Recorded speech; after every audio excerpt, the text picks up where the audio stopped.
Good morning. I see we have some attendees starting to hop on to our webinar this morning. We'll give it about a minute to let everyone get in the doors, get their coffees.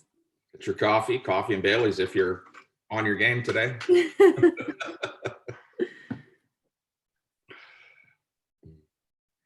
Hi, Jessica. Hi, Michelle.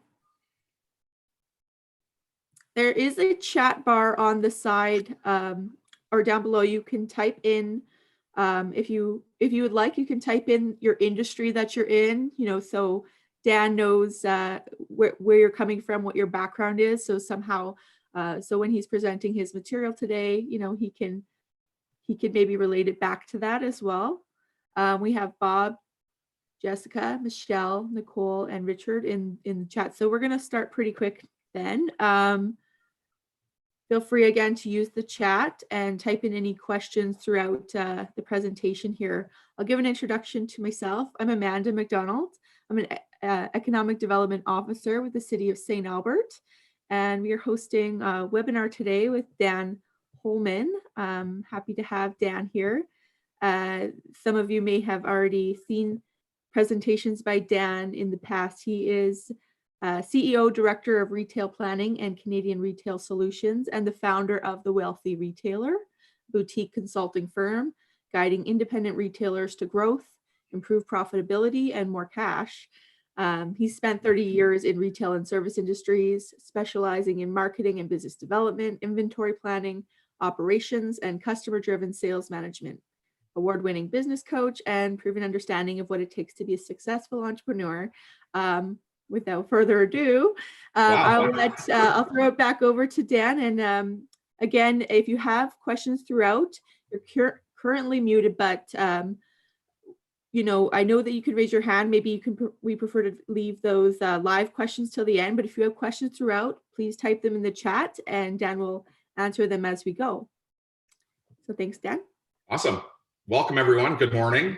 Again, thanks, Amanda. My name's Dan Holman. Thank you for joining us today. We're going to talk a little bit about retail insights and being prepared for what is proving itself to be a crazy holiday season. Again, if you have questions, please fire those into the chat box or in that question window. Amanda will kind of keep an eye. I'll do my best to watch those chat boxes as well. To ensure that I'm not missing anything as we sort of roll along here. So we'll skip past the who am I. We've already done that, and I'm going to start by really talking about how we define retail wealth. And retail wealth for us has always been an acronym. Funny enough that it sort of fits into what we're doing. But this is critically important in your retail business, that you understand what your foundational values are. And wealth for us is really defined, or we define wealth by aligning it with our vision and our values, these guiding principles. We believe that every single retailer needs to be in it to win it. We need to be creating these win-win-win environments and focusing on those win-win, a win for the store, a win for your partner, and most importantly, a win for your customer or your client, that ambassador for life. So we need to have this winning environment. We need to be super energized. The more energy we can sort of exude in our stores, the easier it is for customers to become comfortable.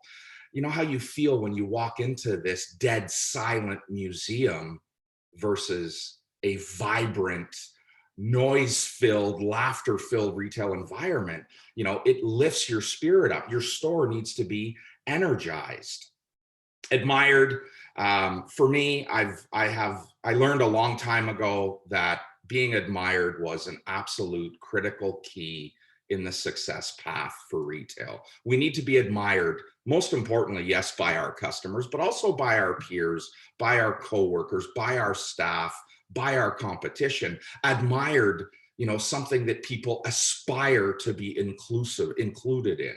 We need to be admired. You're going to hear me talk about being lean. Certainly lean, giving us the ability to be nimble, to shift and adapt to adjust to the changing marketplace. And that only comes from a place of lean. We've heard far too many stories already in 2020 of big organizations facing significant challenge, including closure. And that comes, number one, from their inability to adapt to a changing marketplace. They're not a lean operation.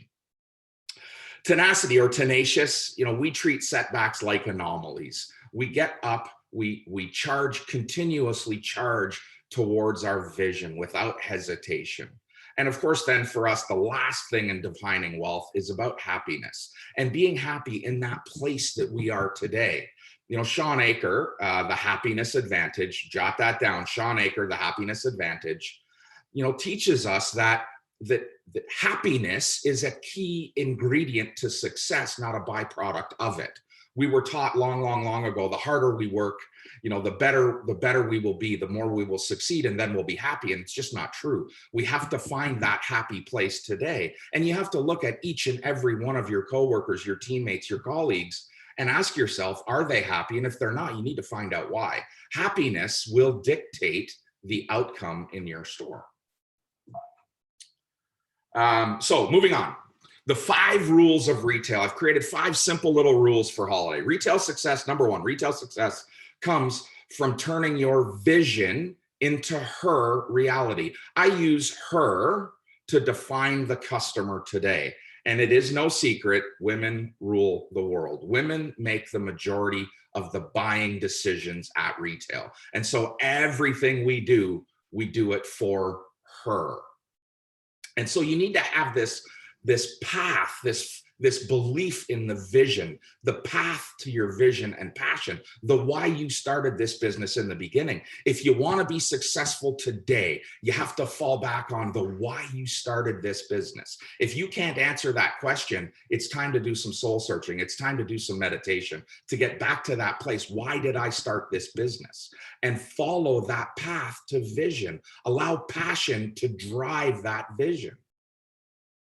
Number 2 rule is absolutely HTC. Hire, train, and coach salespeople in your stores. Hire, train, and coach always, ongoing. Coaching happens in the game, and it's an ongoing effort. You need to hire, train, and coach salespeople in your stores. We'll talk more about salespeople in a couple of minutes. And understand that the number 3 rule in retail is that market share will come from creating ambassadors, not customers. Far too often, we focus on making a sale, closing a client, instead of creating an ambassador, somebody that represents your brand and drives lifetime value to your store. Number 4 rule, probably one of my favorite, is that inventory is absolutely critical. The right inventory in the right class or category right now. Inventory is your biggest expense and your greatest liability. Having the right amount of inventory in the right category right now will capture market share. It will grow the retail business. It will generate cash. And lastly, retail is all about the detail. You've got to get down in the weeds. You have to understand how data drives your retail business. There is this fabulous blend of art and science. Science is the data, is the analytics. It's how things work in the background. Art is all of the touchy-feely stuff that you do, from buying to selling to merchandising to displaying. And you've got to marry art and science, and that comes from getting down in those, what we call, weeds. I'm also going to share 5 independent store truths with you. And if you've been in any one of my presentations before, you know that I believe in these truths. Sales volume is consequential, and we don't know it. We focus far too much energy on our sales volume and not enough energy on the consequential steps that achieve volume. You need to understand what those key drivers are in the sales formula: traffic, conversion, and average sale. We're going to talk about those in a couple of slides. Number 2 truth, 80% of your advertising dollars are wasted on bad sales people or sales processes. 80% of your dollar in driving traffic into your store is wasted on a bad or lack of a sales process, a sales system, a system that defines the outcome. Number three, Indie truth, is that systems define outcomes. No matter what happens in your store, a system can identify, can define, can lead to the outcome that you're looking for. It identifies, prioritizes, measures, attributes, or holds parties accountable for a desired outcome in any area of your store. The system defines the outcome. Truth number four is most independent retailers lack a well-defined selling system. They miss out on this idea of it being a consequential process. The selling system: greeting, engaging, understanding your needs, presenting total solutions, and closing sales. Again, we'll kind of hit that a little deeper in a minute. And truth number five, sadly, we hire based on experience rather than our personality and values. We look to people for their experience versus their personality or their personal values, their guiding principles. When their values are not aligned with our values, we miss the mark. Personality and value is the number one attribute when hiring someone, not where they've come from. Okay, so how do we set this stage for success? We're into the holiday season now. Today is November 17th, I think, November 17th. So we've got 5 weeks sort of on the number left for holiday. We're in that throw right now, and we need to set this stage for retail. And remember that setting this stage for success is focusing every energy that we have on the customer experience. Every rule, every policy, every guide, every coach, every uplifting message you have is as a result or is driven to the customer's experience result. Customer experience is everything. You need to be excited in your store, excited to see people. Excited equals energy. Energy equals sales. You need to be excited. You've got to prepare your store today for guests. Every day we are going to be faced with a new challenge during this pandemic world. Every day we're going to be faced with something new. Critically important that you're preparing your store for her. This is your home. You're inviting her into your home. Cleanliness, comfortable space, safe is critical in this path to success. Do you have a predetermined traffic path in your store? How will you accept people? You need to share positive messaging. Share positive messaging. Share positivity in your store, not doom and gloom. No signage. Almost lose my mind. I'm in a retail store on Saturday, and there were more do not touch signs in a tactile world, more do not touch signs than there were signs inviting me to shop. Sadly, we left that store without buying. We do not need negative messaging inside your store. You need to set messaging or use messaging that shares positivity, the success that you're having, the process that you use to make sure that your store is a safe environment. Setting the stage for success means that you rotate your inventory daily. You must rotate inventory frequently. Your merchandise layout is the first sign of freshness in your store. Your store needs to be fresh. Sight, sound, and smell.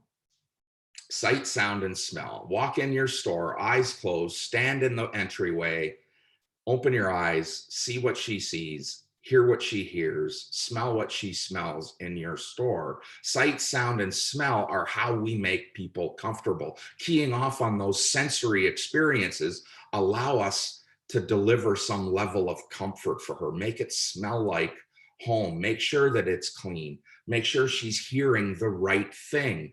Customer experience is everything.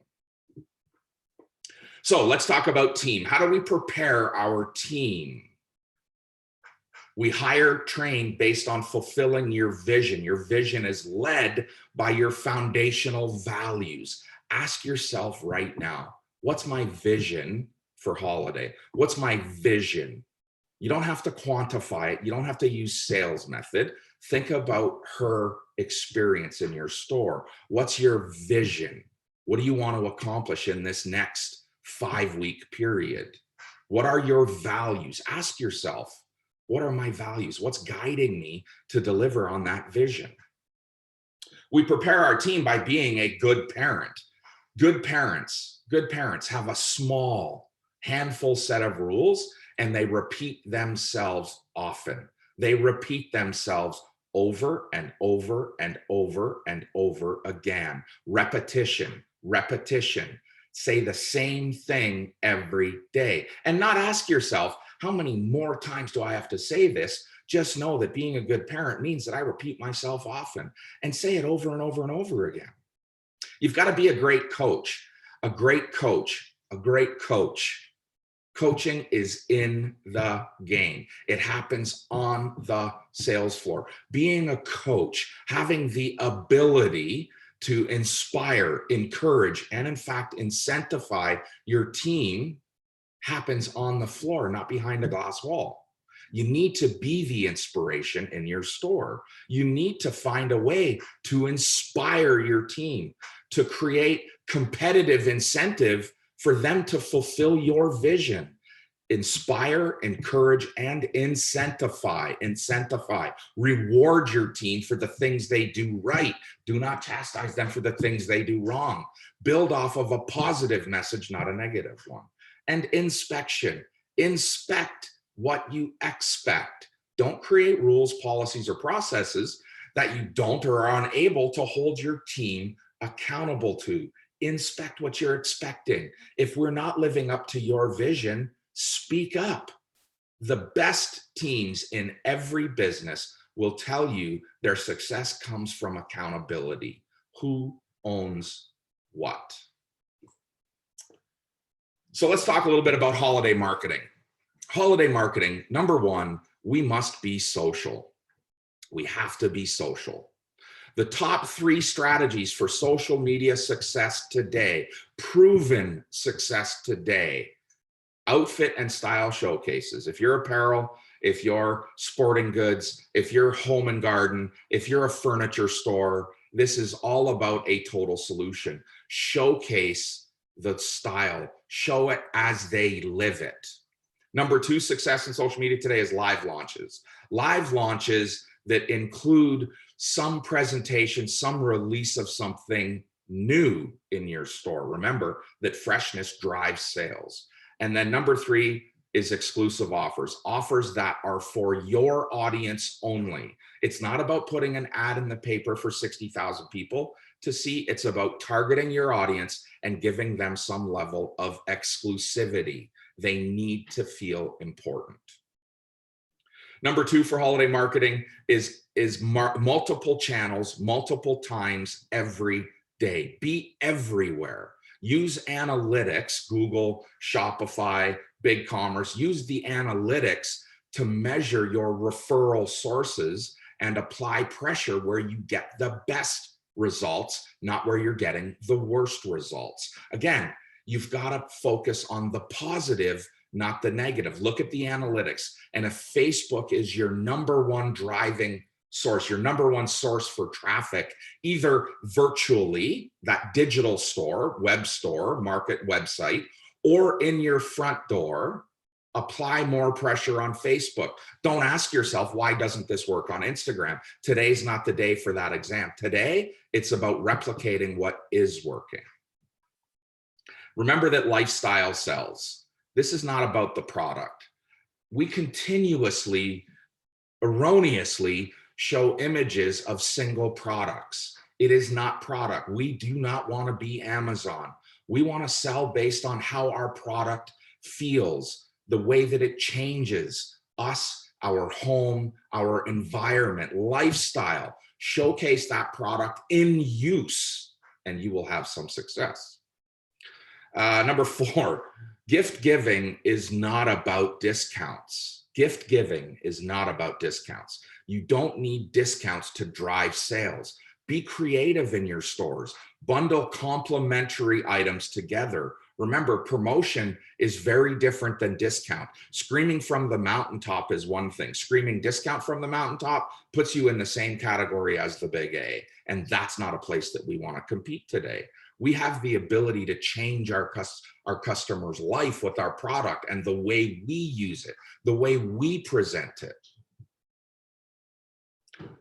Number 5 is we must have a predetermined budget. You need to set a weekly budget for each platform and promote to a targeted audience. Simply boosting a post for someone to perhaps fall upon it is not the answer. You need to try targeting people who are not already your ambassadors. Get them to your page and or your website. Your page and or your website need to be this snapshot, this picture into your store. We are largely brick and mortar retailers. We need an audience in our store. Yes, current times are going to push people to shop more online, and that omni-channel experience that you're delivering, this synonymous level of experience that you deliver online and in store, is critical. And those digital avenues need to be a snapshot into what it's like to be a customer in your store. Holiday merchandising, let's talk a little bit about that holiday merchandising. You need to think about how customers truly shop. They shop by category or classification. They buy shirts, dresses, sofas, skis, hockey sticks. We have to translate what they're looking for, how they shop at the categorical level, into a total solution. Recognize that this is ultra helpful, not overselling, not pushy, or any other negative feeling created by poor salespeople. Selling on a total solution is the perfect purchase. It's the path to someone being an ambassador in your store. Your customer should never leave your store and have to go into another store to buy what you should have helped them buy from you. Wow, think about that. Right now, if your customer has to leave your store and buy something from your competition, whether you're in a collaborative relationship with them or not, if they have to buy from the competition, you did something wrong. Think about how a multi-layered display will allow you to think bigger. When you're thinking about your display, create layered displays. They allow customers to think bigger than an item. They allow customers to follow that path. I say this often to retailers. Show things the way you want them to buy it. Show her the way you want her to buy it. Think about how we sell to men. This is not really kicking men while they're down. It's just the reality. Pretend you're selling to a man. Show them how to put an outfit together. Show them what they should buy. When I walk into a store, I want that person to be my guide that makes me look like I am this great shopper that I perhaps am not. Pretend you're selling to a man. Put everything together for me. Keep it simple. And add silent salespeople throughout your store. Silent salespeople are the signage. We need lots of signage today. We are staying back from our customers. We're creating this 6-foot, touch-free zone. We need silent salespeople to help us to tell that story. Not negatives, no signs that say do not touch. You are a tactile environment. I don't buy anything unless I can touch it and feel it. And there's part of ownership that happens. There's a transfer of ownership that happens when I touch something, when I hold it in my hands.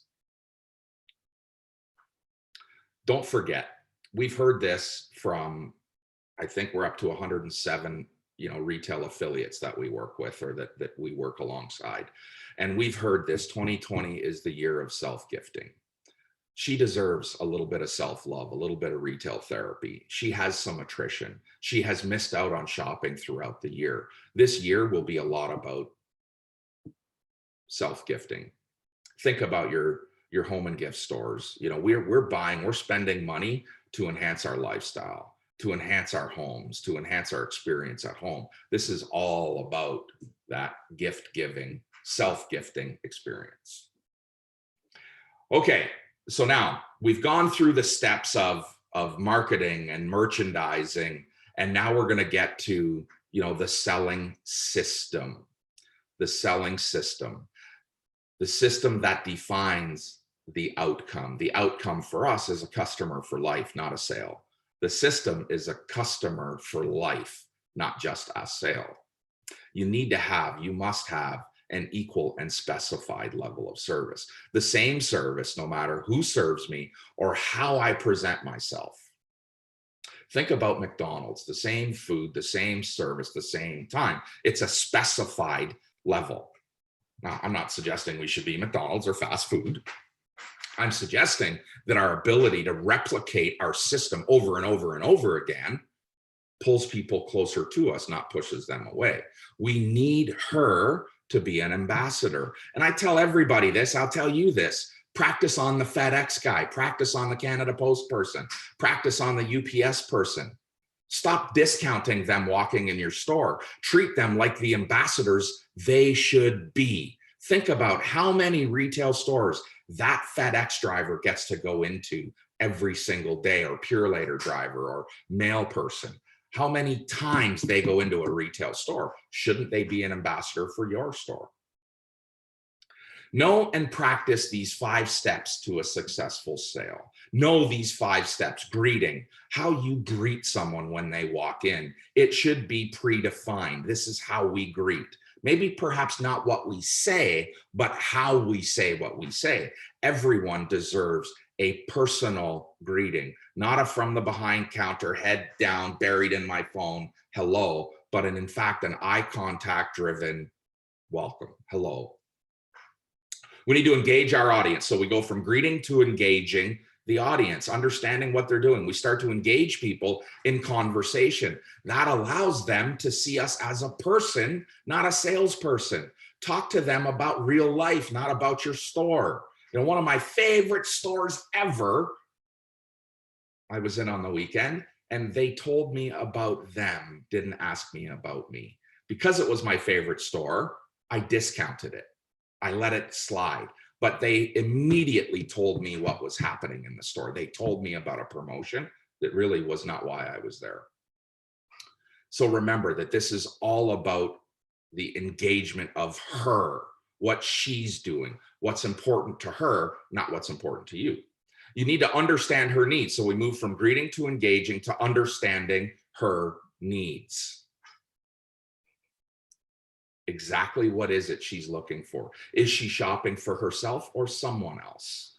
And those questions and starting to understand her needs allow you to move to that 4th and critical step of presenting a total solution. Packaging things together that allow her to satisfy her vision for that, or her mission for that moment in time. Present a total solution. And the 5th all important step is closing a sale. Using some mechanism to actually close that sale. Should we write this up? Should I put it in the, take it to the front desk for you? Do you want me to hold on to that? Should we write this up? Whatever your closing mechanism is, you have to get to close. And each way through this process, each step of the process, we get to yes. We hear her say yes in that greeting. She greets us back. That's a yes. In engaging, we know she's engaged. We get the yes when we get into a conversation, an eye contact based conversation. We understand her needs when we get to yes from her. Am I hearing this correctly? It sounds like this is what you're looking for. Yes. Okay, now I understand your need. And when I present a total solution, I'm getting a yes from her that it satisfies her ailment, her problem, her challenge, her mission. And that's yes that then allows me to close a sale. We forget that this is a consequential process. We move from greeting to closing sales consequentially by getting yes at every step in the process. And when we don't make a sale, we lost a step somewhere along the way. We advanced before we got a yes. So understand those critically important steps in your process. One of the other things that's important in a selling system is that we walk with her, not ahead or behind of her, walking with her. Just like we have a selling system, she has a buying system. She doesn't define it that way, but she has a process, a path to buying something, and it begins with dreaming. She's dreaming about something. She's dreaming about it. She's seen it in a magazine. She's seen it on Instagram. She's seen it on Pinterest. She's seen it on Facebook, saw it on Facebook. She starts to dream about that. She starts to explore how to fulfill that dream or that purchase. Exploring is the act of research, and research happens first on her phone or her tablet, and then second in your store. If she's exploring, you have to help her explore the options. And selecting is the act of buying. It's the act of buying that fulfills the dream that was followed by the exploration. Her path is dreaming, exploring, and selecting. And then the fourth is enjoyment. And if we don't do our homework, we miss out on the enjoyment part. If she buys the wrong thing at the wrong time, she'll never enjoy it. And that has an adverse effect on this ambassadorship that we're looking for. Number 4 is that she has a predetermined intention to buy. This season, more than ever, you cannot take this for granted. She has a predetermined intention to buy from you when she walks in your store. If she doesn't buy, that's on you. She already made the decision to buy before she walked in the door. And if she doesn't buy, it's because you pushed her away, whether you recognize it or not. More than ever, you cannot take this for granted. You must still deliver a superior experience, whether or not she was intending to buy.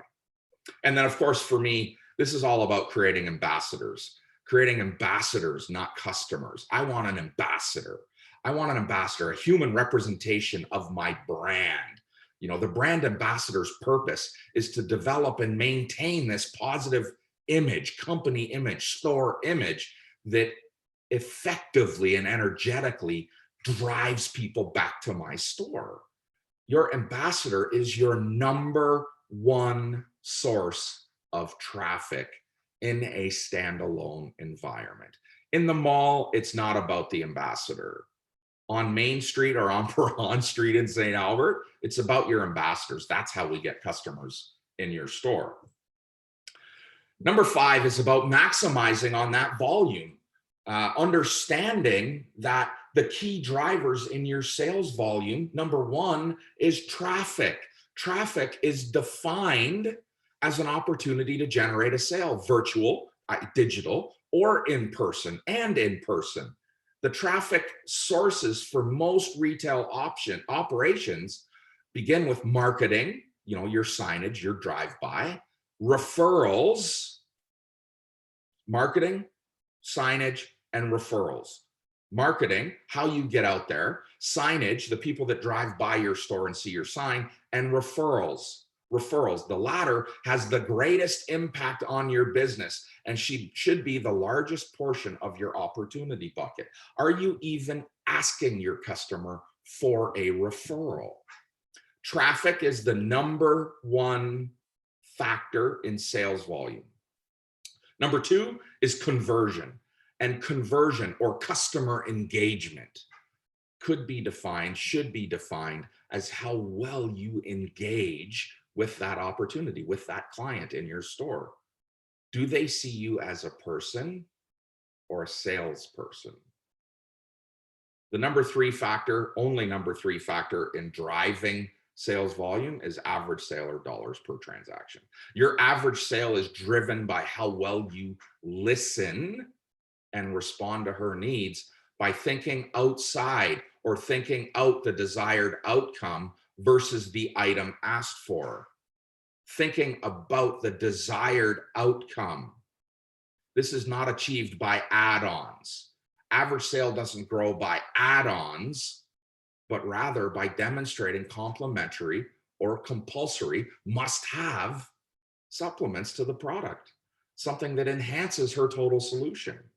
Jewelry, footwear, tape. I mean, here I am talking about sports. You know, how can I buy a hockey stick without buying hockey tape? Hockey tape increases, simple as that, increases the average sale. In your store, how do you sell a pair of pants without a belt? How do you sell shoes without socks?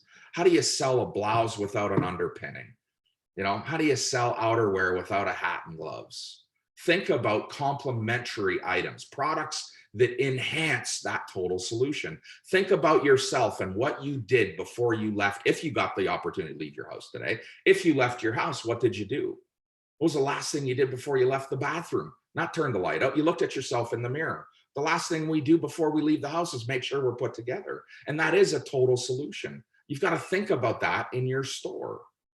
Total solutions drive sales volume. Your sales can be calculated by taking the traffic, the opportunity, multiplying it by your conversion, and then multiplying that by average sale. 10 opportunities times a conversion of 50% times an average sale of $100 is $500 in sales. If I want to grow sales, I need to either add more traffic, increase my conversion, or increase my average sale, or some combination of all of them. Don't start by thinking about the result. I want more business. Think about what leads to more business. Think about how your selling system enhances engagement and average sale. All right, there are 3 P's that make product sell. 3 P's: product, presentation, and price. If you want to capture a sale in your store as it relates to inventory, it's product, presentation, and price. The right product presented in the right way at the right price equals a sale. We spend so much energy thinking in thinking about cost. We need to think in retail dollars. That's what the customer spends with us. We spend so much time, so much energy on how much something costs rather than what it's worth to her. We have to think about our product in terms of its retail value. Ask yourself regularly, what will my customer pay for this? The secret most retailers don't realize, money is not lost when we discount our goods. It's lost when we buy inventory. Our money's gone the minute we make a commitment to buy something. The act of selling it at no matter what price is how we recover those already spent dollars. I am faced with this argument or this objection over and over and over again. If I mark it down too far, I will lose money. The secret is you've already lost the money. You spent it. It's gone. You've taken that money out of your bank account and given it to a vendor. Now your job is to get that money, as much of it back as you can. Margin dollars come from selling goods, not pricing them. You've got to sell them to get money back. And you need to think in terms of what will someone pay for this? And avoid using these standard markups. Ignore minimum advertised pricing rules in your store. Maybe not online, but in store, ignore those rules. And this person that believes I need to have everything in my store on my website, you're spending so much energy putting things online that are never going to sell online. That's not the place for them. There are things that belong in your store and things that belong online, and try not to mix them. Try to have this line between this will work online and this will work in store, and this will work in both. Remember that every single person that walks through your store has their own price, quality, value equation. Price, quality, value equation. We enhance value by delivering better service. The better the service, the better the experience, the more likely we are, or the more we're likely to pay without hesitation.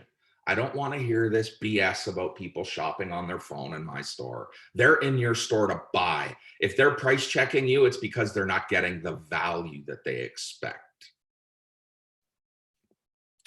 All right, kill the virus, prevent disease, pun intended. Inventory is perishable. It is virus ridden. We have to treat inventory like it's perishable. The older it is, the less it's worth to her. When was the last time she walked in and said, show me something from last year? The older the inventory, the less it's worth. What the last year's goods need to be priced at? Whatever it takes to sell them. Where do they belong? On that rack that the sale seagulls go to. You need to take a frequent markdown in your store. Markdowns are really an essential ingredient to maintaining a healthy inventory. Frequent markdowns that cleanse old inventory. Really, markdowns for me are defined as bribery. It's bribery. It's what I need to use to get her to buy my overbuys, my bad buys, my bad colors, my overbuys, my bad fitting product, my bad color, my bad style, my overbuys. You know, when I buy more than what the demand is, I have to mark it down. I have to bribe her to take this. Markdowns come from things she already voted no to. Voted no. She passed on them the last time she was in your store. Have this markdown cadence that frequently asks yourself, hey, how much is this thing worth? What should I mark it at? And you do not need blanket discounts. You do not need blanket discounts.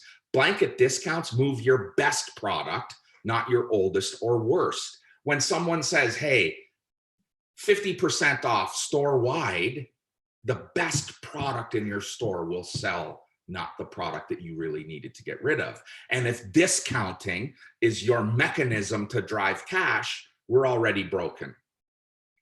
Blanket discounts do not work. When promoting goods, think by class or by category or by vendor, not the entire store. Think about the way she shops.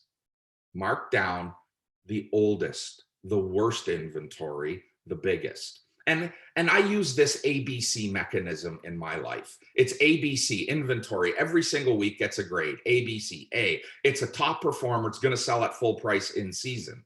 B, they're dated goods. We may need to mark them down, shuffle them around, package them together. They're B graded goods. And then C, what the hell was I thinking? C product is identified the minute you cut open a box. The minute you look at something, you're going, oh my God, what was I thinking? We open those goods and we refuse to take the markdown medicine and we put it on the floor anyway. And even though we believe it's bad product, it goes out there and we leave it at full price and watch it sit and sit and sit. A, B, C. Customers think in dollars. So when you're deciding on a discount, when you're deciding on a markdown, ignore those standard discounts and ask yourself, what will she pay for this? Customers think in dollars. When they take an opportunity item home, they equate it to how much they paid to its worth. They equate it how much they paid to its worth to them. I got this $100 top for 20 bucks. I never say I got it at 80% off. It's how much I paid. Furthermore, standard percentage discounts force them to do math in your store. How many of us are good at math or even want to do it while we're shopping? If you think it's worth 20 bucks, if you think she'll pay 20 bucks, that's the price that you need to put on that tag. That simple. Okay, I'm going to share with you 6 holiday ideas and then we're going to wrap up with some questions. So number 1, thank you. The rule of reciprocity, the rule of givers get, giving before we get. Send a thank you note to your top highest spending clients from 2020, from this year, a handwritten note with a gift card or certificate. The recipient can spend it any way they want, on themselves, give it to someone else, no restrictions, no expiry. This is a heartfelt thank you for supporting your business through this challenging time. How important this is to you that they're supporting your local business.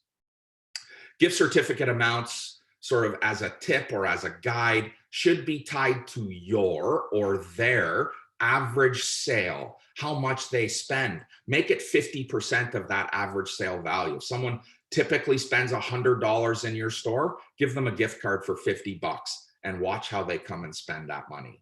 Some, yes, are going to spend $50 and that's it. That's the challenging time we're in. But others are going to spend 3 or 4 or 5 times that amount in your store. So number 1, get on the thank you train right now. Number 2, bundle. Group complementary items together. Bob, I'm going to grab you in 1 second. Group Group bundled complementary items together and offer an incentivized package pricing.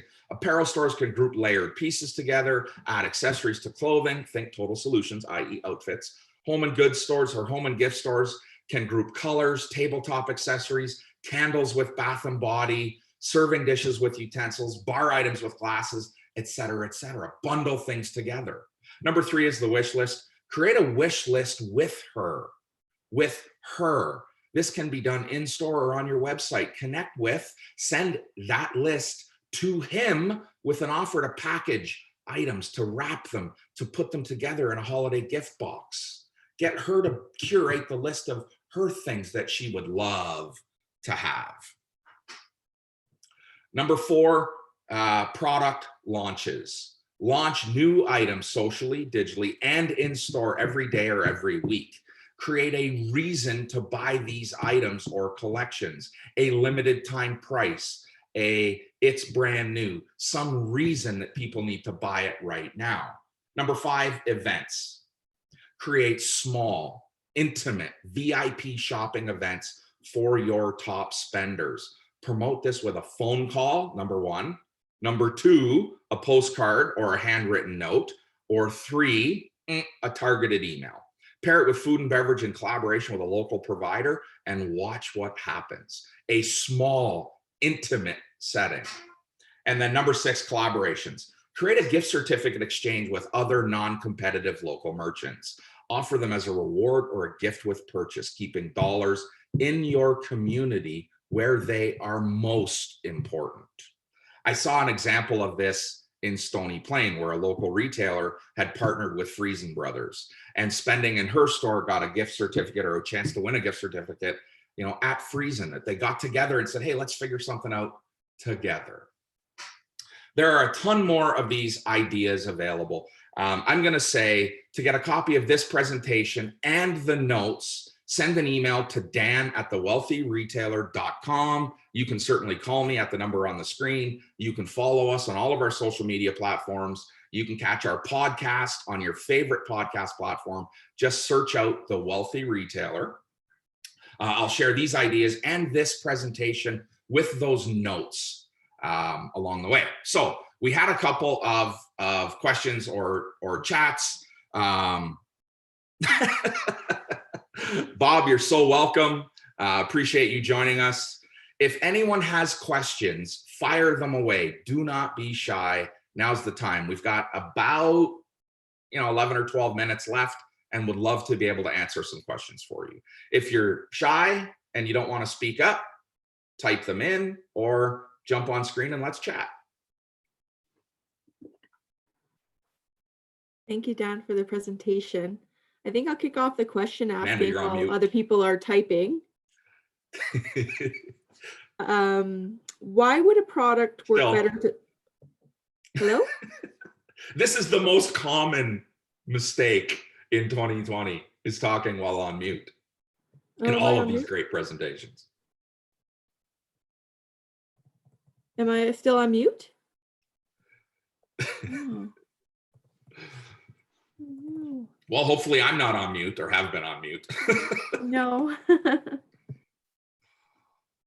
Huh.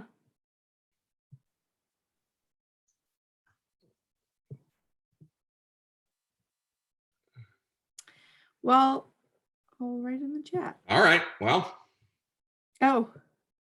Nicole, I hear other people saying that they can hear me, and I see I'm not muted. Why? I got you.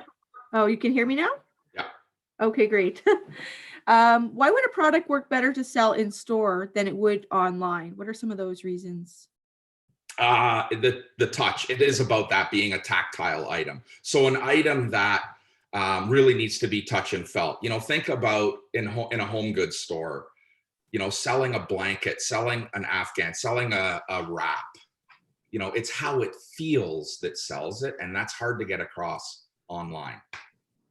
Mm-hmm. And you mentioned that about some of the signage in stores, saying the do not touch, and that kind of being, off-putting to some customers that want to touch and feel product. I know we had some registrants that were selling beauty products and like moisturizers and things like that. But of course, with this virus, these tester products, that's a risk as well. And they can't be everywhere at once. What's something that we can still do to engage the customer with these products while keeping them safe and still feeling welcome in the store? Yeah, good question. Really, actually, a really good question, Amanda. So, thinking about beauty products or testers, I was in, and I'm sorry, Bob just left. I was in Cloud9 pajamas on the weekend, and we were buying some linen sprays, and the samplers were just behind the counter. And so, as we were looking at those samplers, I think it might have been Brett or Brittany, I can't remember which one. One of the girls in the store right away said, "Hey, I've got some samplers in the back." She pulled it out, or on behind the counter, pulled it out, wiped it off, and gave it to Marlene. Marlene sprayed it, tested it, gave it back to her. She wrapped it or wiped it and set it back down.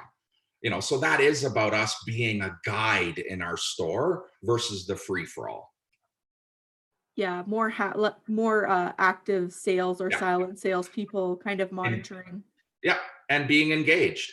And that little prop sign, that little 4x6 bent sign that was on top of those sprays, samples available, told me that there were samples available, told me that there was more to learn about that. And it allows me to Yeah, ask that question.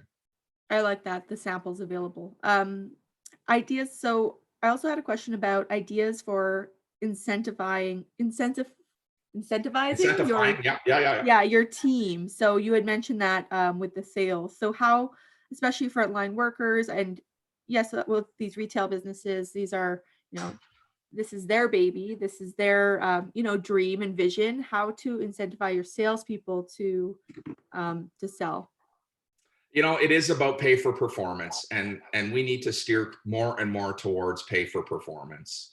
And whether that is a team goal or an individual goal, there is some pay for performance, and that reward for inching the needle north for us. And this is all tied to us achieving our goal. I talk about living in this win-win-win environment. For my team, for my staff to win, we have to win. And when I win, it doesn't mean I go drive a better car. It means that we all share in this. And that's not a what I'm going to call a socialist presentation in store. That is a collaborative presentation. That's a team driven thing. As my rating goes up, my team makes more money. As my performance increases, so does theirs. And that also recognizes the importance of rewarding the right person in your store, not the wrong person. Absolutely. I don't want to hog all the question asking. Again, the chat's available for if to ask questions, or you can raise your hand and I can unmute the mic so you can ask Dan directly. But while we're waiting, I just had so many questions from the content, but it was really good. How to ask for referrals from clients. So good point. Not everybody has that, I guess, email to follow up, but how to ask for referrals without maybe directly asking for referrals. Well, so you should directly ask for a referral. It should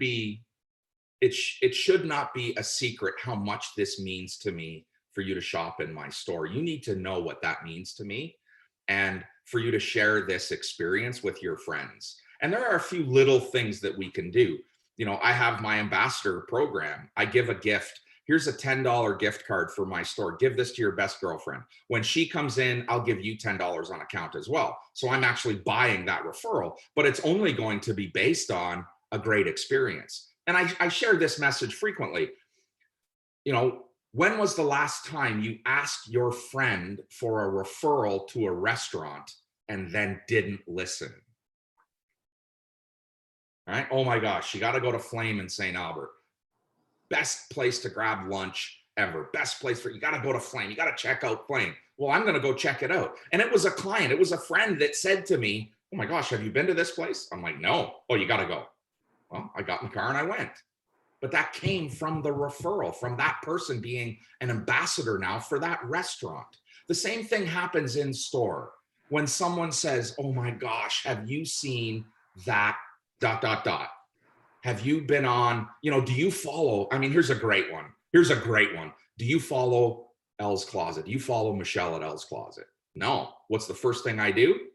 I get on Instagram and I follow her. You see, that's about the ambassadorship. That's about asking for a referral and saying to your customer, please, if you love the experience, you have to share this message. If you love the product in our store, tell your friends. Yeah, really strong marketing tool for sure. What about, and this wasn't touched on, but what are your thoughts on influencers, so social media influencers who might be, their audience might be your target customer, but they don't know about your store yet. They don't know about your products yet. So ask me that again. Ask me that again. So social media Yeah, influencers influencers. or micro influencers, people Okay. with a large following, maybe they haven't directly engaged in your store yet, but Right. you know that their audience are your target demographic, Right. and you want to have them come into your store. So Yeah. what are your thoughts on that? And is it worth it? So is it worth it? The question really in creating an ambassador for your store is not to go find an influencer that has a like audience. I can go and talk to that audience all by myself. The challenge that we have with a lot of influencers today, influencers has become, it's a job for a lot of people. And they in some cases don't do a great job because they don't truly connect with the experience in your store. Their connection is with the product, not the experience, which pushes people away from my store, not draws them closer. You see, if an influencer says to me, you can get this Twig and Berries top, blah, blah, blah, you can go and get this, I'm going to go online and search where I can buy that. Instead of, hey, you've got to shop with this store. You've got to connect with this person. And influencers are more about the product and less about the experience. And for us, we've been misguided in this. We have to capture a product audience. We're confused by what's happening in our world today in a digital space. We think that this is all about the ability to buy a product for the same price in Joe's store as it is on Amazon. And it's just not accurate. It's not accurate. That's not a place that we compete. Influencers need to talk about the experience, not the product. We'll have way better success. So in that sense, you as a store owner should be the main influencer to the customers that are coming in your store. Yes. And to your following that you already have for your store. Yeah. And listen, people have paid influencers for a long time. There's lots of influencers out there. I have some friends that are influencers. I have a client who's an influencer, and they do a good job as long as the focus is on the experience and not on the product. Unless it's an exclusive product, there's no tie back to my store.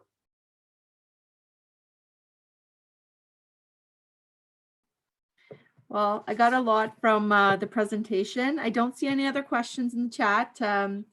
It's a little bit early. Maybe these questions will come later. If you do have questions, I'm going to be following up with this after this webinar with an email to you with the webinar recording and Dan's email, so you can follow up with questions directly with Dan.